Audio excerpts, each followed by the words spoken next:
Hello, Capricorn Collective. Ako po si James from James Tarot PH. Ito po ang inyong bonus reading para po sa inyong Enero Manifestation Forecast.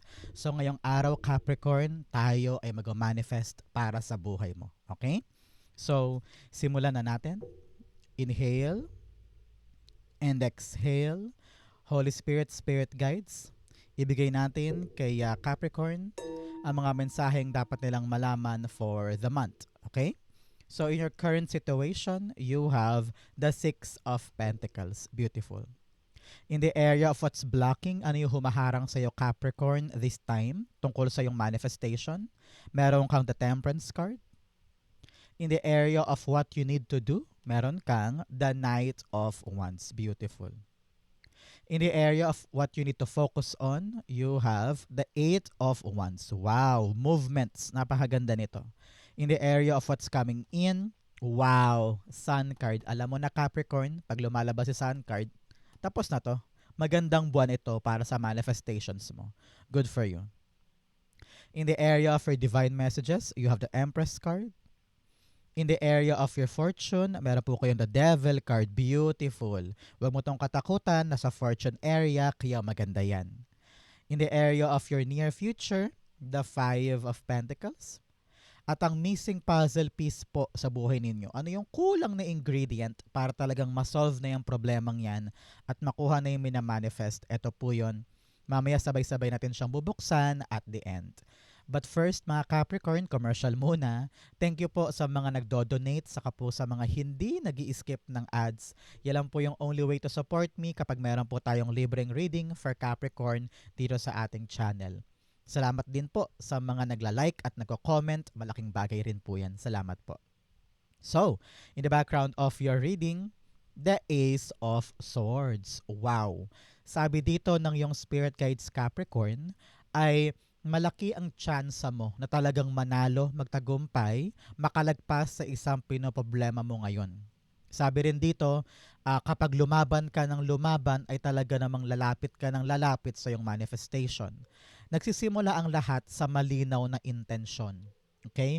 Kailangan malinaw daw sa'yo, sa isip mo, yung gagawin mo para madaling ma-attract or ma-magnetize ang manifestation. Example, pangarap mong makabili ng bahay.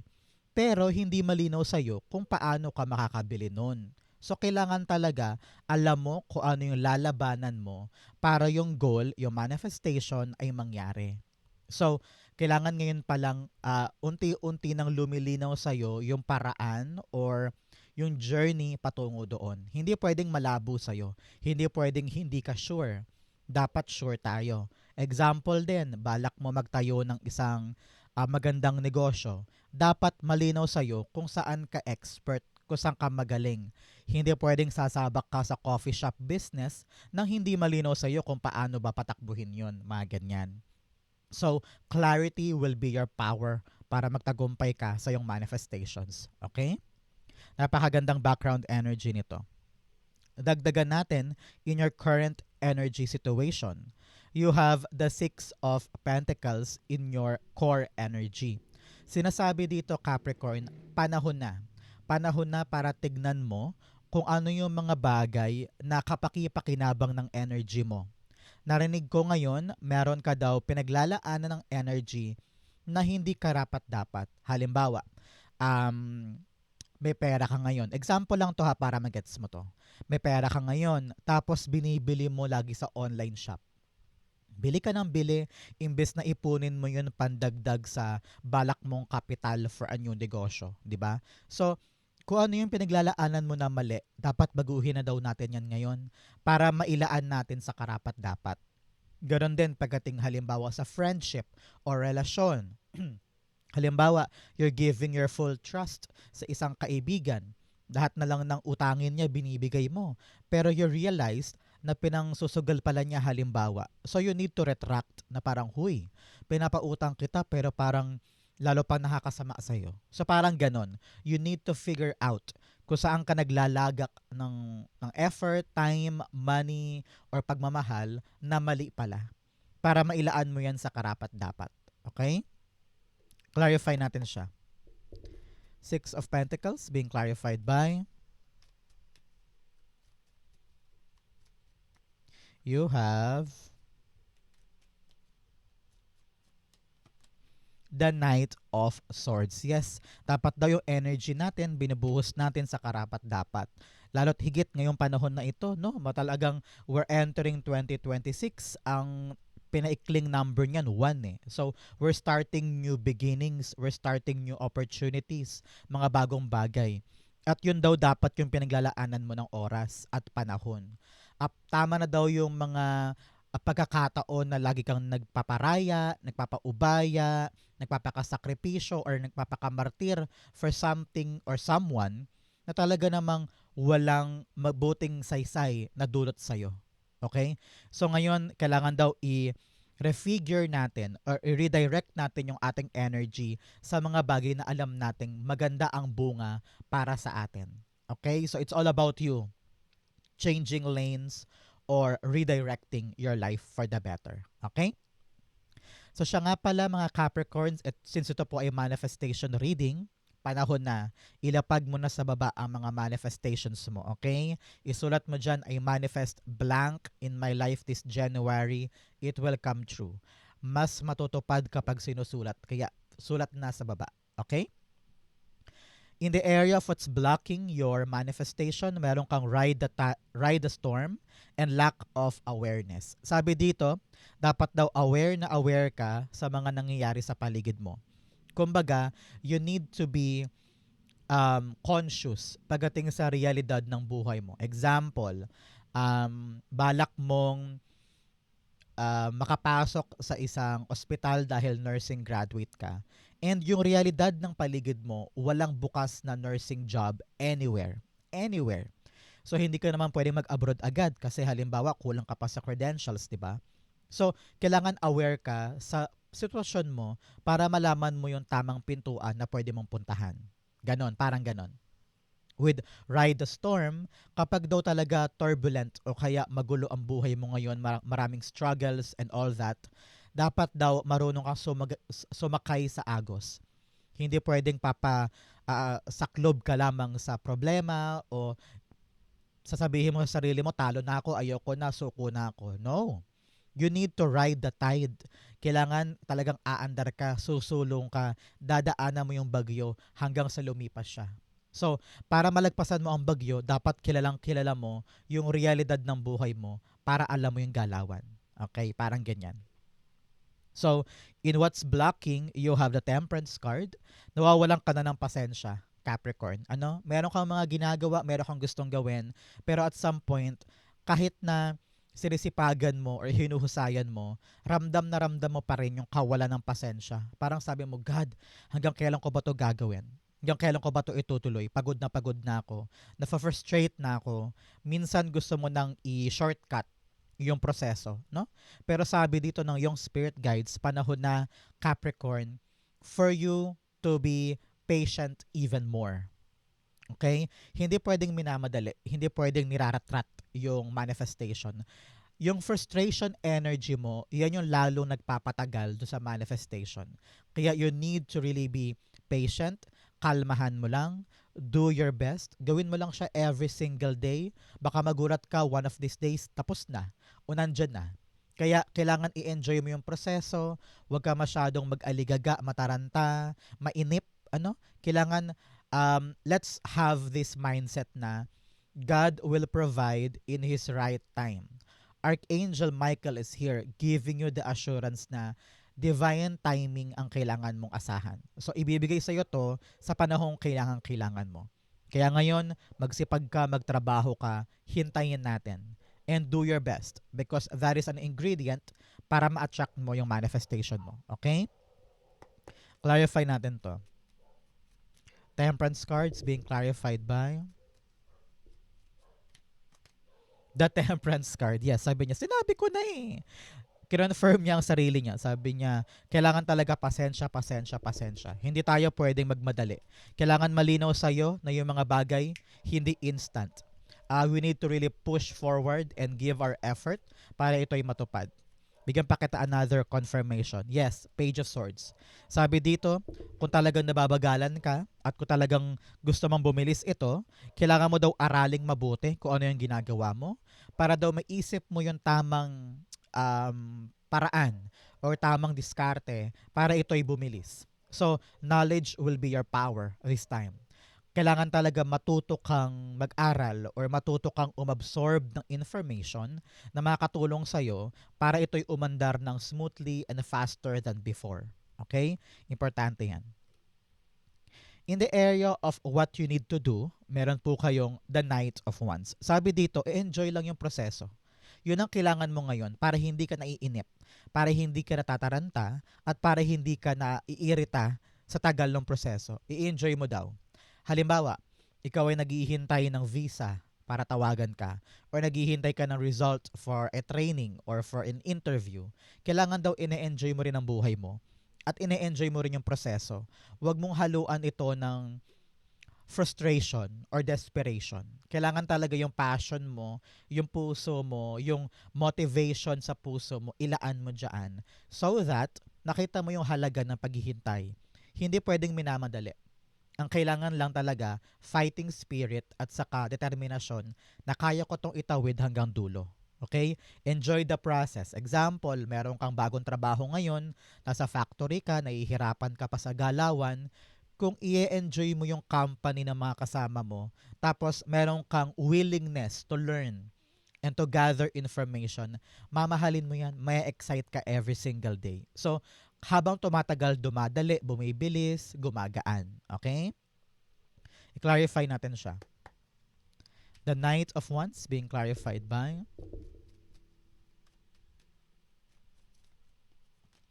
the Ace of Cups. Yes, it's all about your puso, puso, puso. Talagang mahalin mo daw itong ginagawa mo because mamahalin ka rin yan pabalik. Siguro napansin mo rin to, Capricorn, no? Sa dami rin na mga naging trabaho mo na kapag happy ka, kapag relax ka, okay ang takbo ng trabaho. So, ganun ka rin dapat. So, simulan mo siguro sa pagmamahal sa mga kasamahan.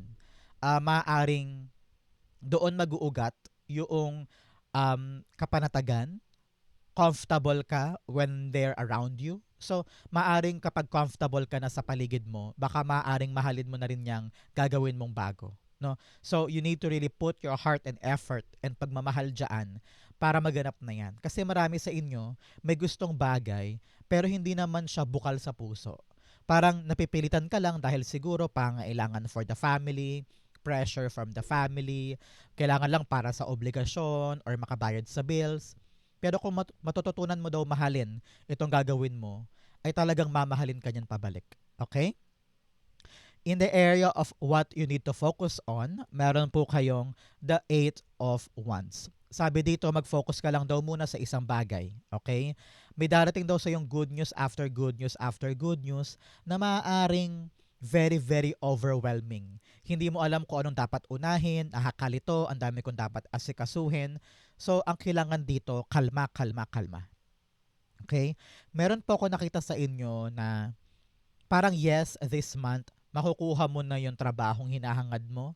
Kaya para bagang sobrang aligaga mo kasi ang daming patong-patong na gagawin. Papapirma ng gantong papeles, kailangan ng gantong dokumento, kailangan ng gantong ID, papatahi pa ng uniform, tapos bagong-bago yung schedule, yung lifestyle mo mababago din, no? So, napaka-overwhelming ng mga mangyayari. Kaya kailangan mo pambihirang focus, pambihirang attention to detail, at talagang nakatutok ka sa goal mo. Importante yan this time. Meron din po sa inyo ngayon January, nakita ko, magta-travel. Okay? Parang meron kang pupuntahan. I don't know why kung short or long journey ito, pero nakita ko may aasikasuhin ka kasi somewhere. Kaya kailangan mo talaga siyang lakarin doon, mag-travel ka, pumunta ka. Ano? So, nevertheless, meron kang quick movement this January Capricorn about something. So, kailangan talaga ikaw ay active, masipag, palaban, no? Para ito'y maasikaso mo ng dire-diretso. Okay? Kailangan dito gising na gising ang diwa mo kasi napakarami mong aasikasuhin. Ramdam ko yung pagiging sobrang busy mo moving forward this January. Okay? The Eight of Wands being clarified by The Emperor card. Yes, dapat daw matapang ka this time para harapin yung mga pagbabago at yung mga magaganap. Sabi ko nga sa inyo, napakabilis.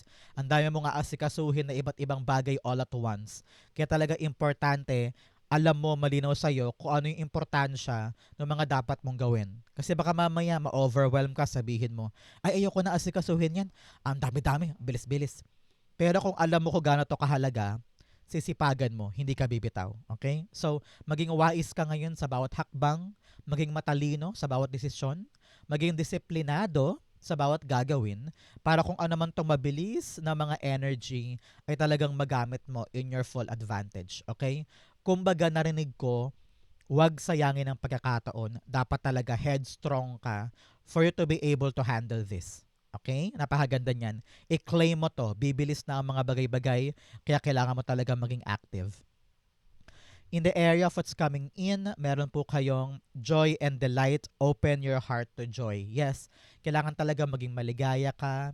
Enjoy the process with both cards here telling you kaligayahan will be your ingredient para maging matagumpay ka ngayon. You also have overcoming obstacles. You can overcome anything. Wow, i-claim mo to. Isulat mo sa baba, I claim, I can overcome anything. I claim it, I claim it, I claim it. It will be yours. Okay? In what's coming in, yes, joy, happiness. Talaga namang ilang beses lumabas? 1, 2, 3, 4. 4 cards ang nagsasabi sa ating pare-pareho Capricorn na kaligayahan ang armas mo ngayong buwan na ito.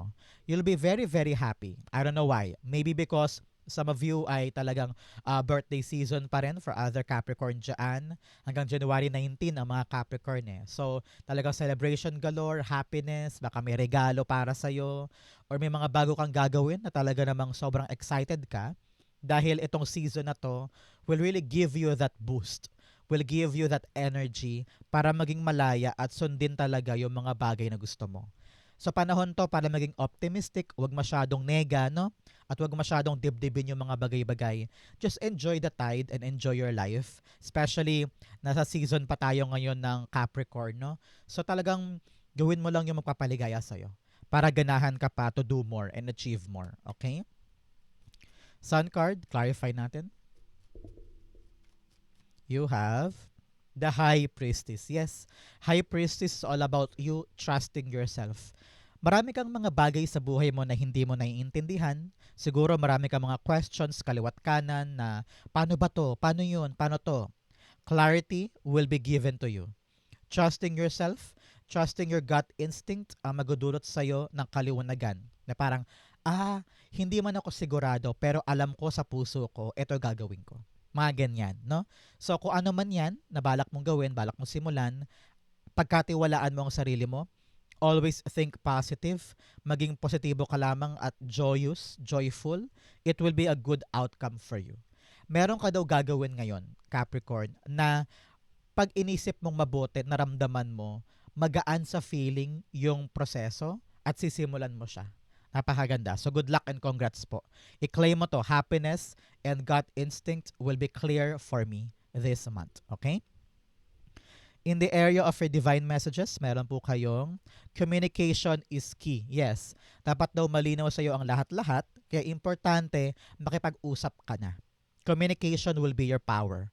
Kaya kung medyo may malabo, meron kang hindi naiintindihan, itanong mo na. Ikaw na mismo ang makipag-usap para malaman mo yung tamang sagot. Okay? You also have, you're very close to achieving your goal. O, malapit na malapit na malapit ka na daw na ma-achieve mo yung mga pangarap mo. Kung anong dapat gawin mo, magsipag pa, lumaban, huwag sumuko, huwag umatras, at magsipag. Okay? Daanan mo yung proseso kasi malapit na malapit na malapit ka na daw. Okay? In your divine messages, ito napakagandang payo sa'yo ng iyong spirit guides Capricorn. Alagaan mo daw ang sarili mo. Hindi pwedeng ginagawa mo ang lahat para sa ikakaunlad ng buhay mo, pero you're leaving yourself behind. Ano ibig sabihin? Matulog ng tama, kumain ng tama. Learn to explore the world. Hindi pwedeng nakatutok ka lang sa work o sa pangarap mo, tapos wala ka ng time for yourself. Have fun, enjoy the sun, go out. Okay? Sabi dito, meron kang abundant energy ngayong buwan na ito. Kung ano man yung hahawakan mo, yayabong yan. kung ano man yung aasikasuhin mo, tutubo yan na maganda. Ang kailangan talaga ikaw, no, you feel good to yourself so that everything you touches also feels good. Okay? Kasi kapag okay ka, okay lahat. Kaya importante na i-prioritize mo ang well-being mo para mahabang panahon mo pa mapanghawakan yung mga bagay na gusto mong palaguin sa buhay. Okay? Importante na okay ka para okay lahat. Empress cards being clarified by the Four of Pentacles. Yes, sabi dito, dapat daw alam mo yung mga bagay na kapaki-pakinabang at alam mo yung mga bagay na dapat nang i-let go. Nakita ko dito kaya ka minsan nasasaktan or nahihirapan kasi kumakapit ka pa sa mga bagay na hindi na para sa'yo or hindi na nakakabuti para sa'yo. Example, lagi kang sumasama sa certain friend group na yan, pero pag lagi kayong magkakasama, laging may drama, laging may issue, laging may awayan. So, tama na yung pagyakap mo sa mga taong yun na nagdudulot sa iyo ng stress, drama, conflict. Panahon na para i-value mo yung katahimikan ng buhay mo. Parang ganyan. Or example, meron kang pilit niyayakap na isang pangako pero hanggang ngayon hindi pa rin dumarating. So, kailangan mo nang pakawalan yung pangako na yan na binigay sa'yo na wala palang saysay para makalaya ka na at makayakap ka na ng mga bagong bagay na valuable sa buhay mo moving forward. So ngayon, habang nag-uusap tayo, kailangan mo nang kilalanin kung ano yung mga bagay na pilit mong niyayakap na dapat nang bitawan para lumaya ka na at maging masaya ka na ulit. Okay? In your fortune, bigyan kita ng fortune cards. You have dolphin, financial gain. Wow! Usually coming from something you did in the past. Pero ka daw ginawa in the past na parang ngayon kukubrahin mo yung biyaya or bayad. Parang ganyan. So may pera kang aasahan this time. You also have Vine, seek out information that will help you. Yes, ito yon. Kailangan talaga kalkalin mo lahat ng impormasyon na pwede mong kunin para bumilis or gumaan tong prosesong ginagawa mo para hindi ka mahirapan. You also have Lobster, financial pinch. Hindi daw porket may darating na pera ay waldas na. Dapat daw dito matuto kang magtipid, matuto kang magbantay pagdating sa iyong kaperahan. You also have leg, stepping into a new experience. Yes, talaga may bago kang gagawin, stepping into a new experience na maaaring mahalin mo at magpa-excite para sa'yo. Okay? In your fortune, meron po kayong the devil card. Nakita ko dito, makakalaya ka na sa isang lumang buhay mo o sa isang lumang ginagalawan mo na very toxic at mahirap. Talaga namang you are breaking free from something na talagang kumulong sa'yo for a very long time. Both cards are telling me about freedom. Paglaya mo, what's coming in sa ka-fortune. So, lalaya ka na sa kumakadena sa'yo. Maaring maling paniniwala yan, maling kaibigan, maling mga tao. And now, mas gumagaan yung pakiramdam mo kasi nabitawan mo na yon. Maaari ding maling pangarap or maling atensyon, no? Baka ngayon, unti-unti mo na marirealize na, ay mali pala to, ay hindi pala para sa akin to. So, you're breaking free from the chain. So, congrats po. Meron din ako nakita dito na sabi ng yung spirit guides, kung ano man yung mga deepest desire mo, yung mga gustong gusto mo talagang makuha, gawin mo na. Halimbawa, balak mong kumanta sa mall, balak mong sumayaw sa Zumba, or sumali sa isang Zumba contest with your kumares, no? So, do whatever your heart desires. Kasi talagang hindi naman masama yan eh. Pangarap mo yan, di ba? At kung talagang diyan ka liligaya, why not? Okay? The Devil card, the Two of Swords. Yes, you need to have an active decision this time para sa mga bagay na gusto mo nang layuan, gusto mo nang tigilan, at gusto mong gawin na bago. Meron kang gagawin na bago na parang feeling ko kinakahiya mo or ayaw mo i-share sa ibang tao na feeling mo i-judge ka. Pero dito sobrang ligaya mo. Halimbawa, tulad ng sabi ko, balak mo sumali sa Zumba, sa may parke, no? So why not do that to make you feel good, to make you feel happy? Para po sa iba naman, ngayon makakagawa ka na ng solid decision para layuan yung mga bagay or tao na negative ang feeling sa'yo. Okay? Napakaganda nito. Paglaya, paglaya, paglaya.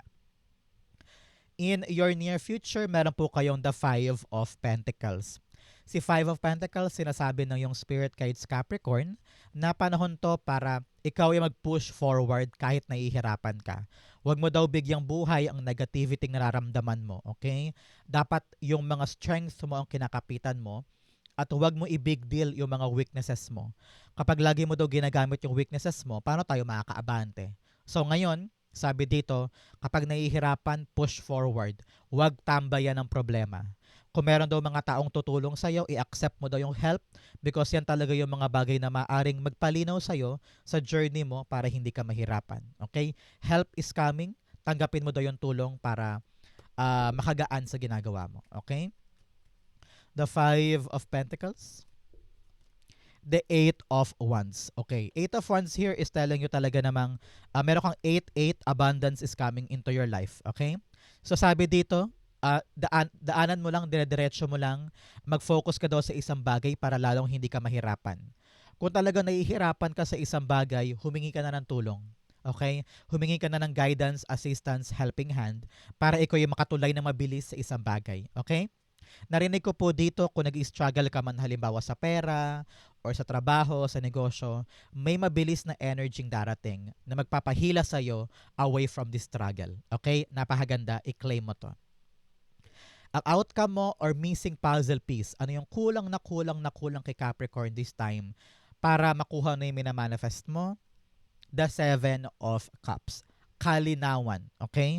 Confused na confused ka sa kung ano yung dapat mong piliin. Hindi mo alam kung kanan ba o kaliwa, yun ba o dito, nalilito ka.